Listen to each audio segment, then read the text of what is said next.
Hello, everyone. Welcome to the Texas Double Running Talk Show. This is your host, Briston Rains, and today we have Nick joining us. Nick, you want to go ahead and introduce yourself? Hey guys, I'm Nick. I'm in Dallas, Texas. Love running. Glad to be here. Yeah, Nick's pretty amazing, guys. I actually found his Instagram profile the other day, and he's doing a run every day. It looks like a run every day challenge. You want to tell us more about that? Yeah, sure.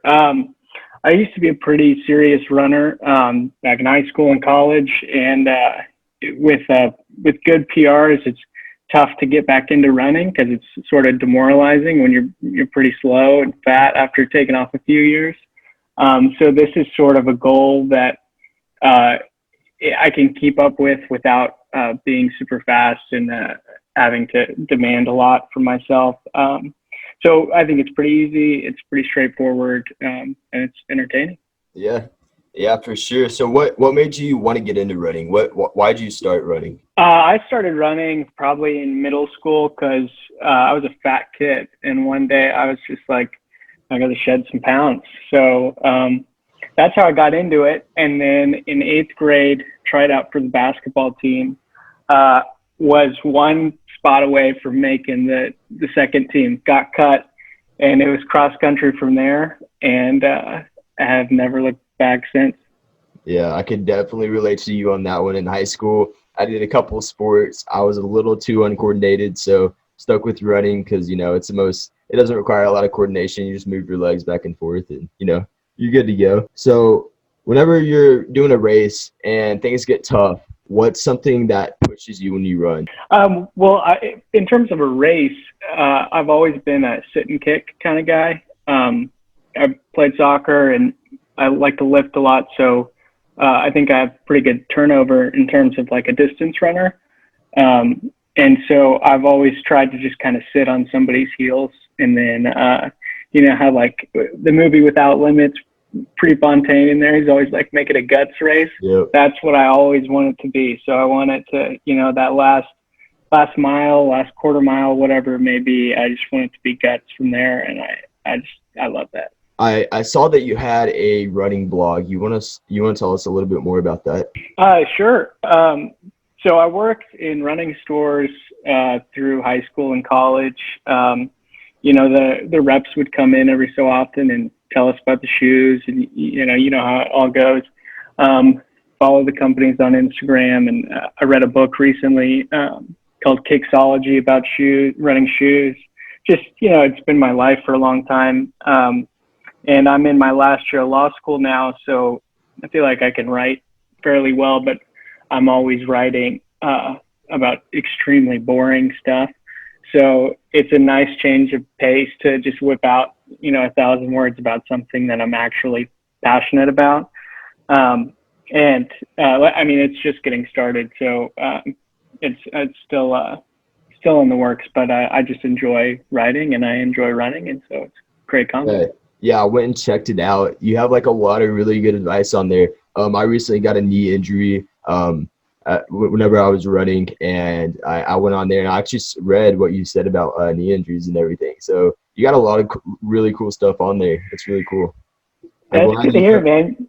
I'm glad you took the two passions, like writing and running, kind of combined them. Like that's really what it's about. So it's pretty awesome. Yeah. You might be one of the first readers there, so I appreciate that. Yeah, man. No problem. You might get a couple more after this podcast, and we put it on Facebook and everything like that. So you want to tell people your where they could find you on social media, what your website is, everything like that? Yeah, Instagram, it's Daily Run Streak, and my name is Nick. And then the website is called runnerfacts.com. Just a quick little URL there. And that's it for right now. Yeah, so it's the beginning of something big.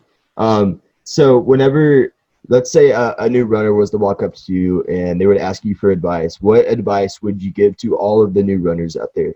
Start really slow, I think. And that's something that I have to focus on myself a lot, is just at the end of every run, you're going to feel great. Like once you get a few miles in, you feel good and you want to go further and you want to go faster.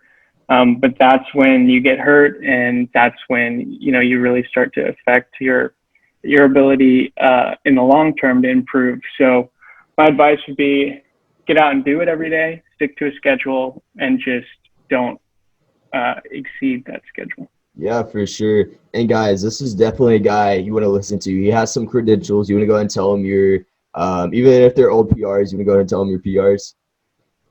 Yeah, mile was 4:38, 5Ks 16:27, I think 16:24. I don't. I'd have to look it up. And then half marathon was 1:27, and I did that during 800 training in the middle of track season, like as a long run. So that was just kind of off the wall, but Yeah, anyway, not nearly that fast anymore. yeah, definitely. You're definitely a really fast dude. What's one of like the craziest workouts or like hardest workouts you've done? Because I know some people have done some pretty wild ones. So the hardest ones for me, and maybe you can relate to this, are the ones that leave you with like a lactic headache afterwards. So they're the track workouts that don't necessarily take you for 10 miles, because there are definitely some that, the distance alone makes it a difficult workout. But broken eights, so it's like an 800 and you split it up into a 500 and a 300 at race pace, and you have just like a small amount of rest in between. I always remember dreading those, but they were also the best workouts. And it was one where you'd have to just like hang out for an hour and stretch and cool down before you could focus enough to drive home, kind of thing. So Yeah, I I don't really know like about that. you, but the cool downs, like I don't know if you do long cool downs after hard workouts, but the long cool downs, like the 2 mile cool downs after a hard workout are the worst. Like they are harder than the actual workout. Yeah, I know what you're talking about for sure. Yes. Very important though. Yeah, they are. So did you run in college at all, or was just high school senior year kind of the end of it? How did that look? Yeah, so that's kind of an interesting story.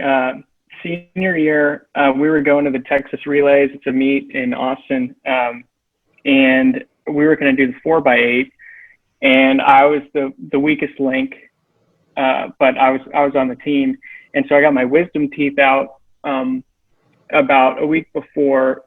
Long story short, they gave me a lot of like ibuprofen, and then when I ran the race, passed out, kidneys failed, went to the hospital for like 5 days. Wow. And at that point, that was when I was deciding between going to like, walk on to like a D2 school or something, D3 school, because it wasn't that fast, or, just kind of give it up. And that kind of made the decision for me. I was just a little burnt out. So instead, went to SMU in Dallas, and drank a lot, started lifting, and got fat. That is a crazy story, man. Man, that is wild. I could not imagine what that would have been like. So we're gonna have some like speed questions and you could just kind of answer. What is your favorite running shoe? Okay, it's been the Kinvara for, when I was a serious runner, and currently it's the Hoka Clifton, but I like the Atreyus. It's a new brand from Austin. I like those for speed workouts. Yeah. Hey, Hoka Cliftons are definitely the way to go. I know a lot of runners wear Hoka Cliftons. Shout out to Hoka. Y'all should totally sponsor us, by the way. That'd be awesome. Do you have any upcoming races planned for anytime soon? No, but I'm looking into some virtual stuff. When your races, whenever Uh, you send me the details on those, I'll sign up for sure. But as far as real races, I haven't heard of any, at least locally here in Dallas, that are kicking back up again. But I'm on the lookout. yeah, we actually got one up by Gainesville. It's actually inside of Gainesville. It's called the Cook County Patriot 5K. So it's December 12th. Signups are already available, and anyone listening could also go sign up. But it's going to be Cook County in Gainesville, which is about an hour north of Dallas. So if you are looking for a race, we are putting on the race. We already got approval from the mayor. So it is for sure going to happen. So yeah, just for anybody that's interested out there. So what does your diet look like? Are you one of those people that have like a certain diet, or do you just kind of eat whatever? Yeah, it used to be pretty much whatever. And the last basically 2 months, when I've been lifting and running again, a lot of just like protein shakes to like, keep me full in between things. But you know, I don't eat like crazy healthy or anything. I go through phases where I'm like really into, I don't know, eating healthy, and then phases where I'm just like eating burgers. So uh, I think it pairs well with intense training, and it makes it easier. But just have to stick to. Yeah, I could definitely relate to that. I was eating super healthy all through high school. Then I came to college this semester, and my diet just like went down the toilet, like immediately down the toilet. So I could definitely relate to you on that one. But you know, if you're running, 70 miles, 60 miles a week, it's okay. I think it's okay to, cheat a little bit. I think it's good for you actually. So For yeah. sure, man. Yeah. So, whenever going back to your story that you had a little while ago, you said in middle school, I think, you said you were kind of a big kid and you wanted to start running. What was that transition like? Uh, it was really fast. I mean, I was young, so it was not that hard to lose weight. And I mean, I was fat, but I wasn't like, disgustingly fat. So, it came off in, basically like 6 months. And then once that happened, like I would run almost every day as part of that. And then the running was so much fun that it just kind of shifted. The goal was to lose weight, and then the goal turned into to run fast. And then I started racing a bunch of like 5Ks with my dad. And that was something where like in the younger age groups, not a lot of kids go. So it's like you get a first place medal every single time you go to a race. So that was, I mean, that was about it. I was hooked after that. And that's, I mean, I think racing a lot is very helpful when you're young, before you get to like high school or college levels of competition, because you just kind of, like I said, I'm a sit and kick kind of person. I think it helps you with race strategy. So Yeah. So, for runners in general, this is a question I got on Instagram because I posted a thing and people asked some questions that they want to ask in this podcast. And one of the questions was, how do you deal with mental burnout when you're running? well, mental burnout usually is on the peripheral, right? It's not while you're doing the run so much, because you get those endorphins, and usually after a few miles you're feeling good. It's waking up in the morning, or just in the middle of the day you're just dreading tomorrow's workout. So I think what helps me with that is accountability. So that used to be, I'm picking up my friends on the way to cross country practice, or like I got to be in the locker room early so we can set up our workout, or whatever.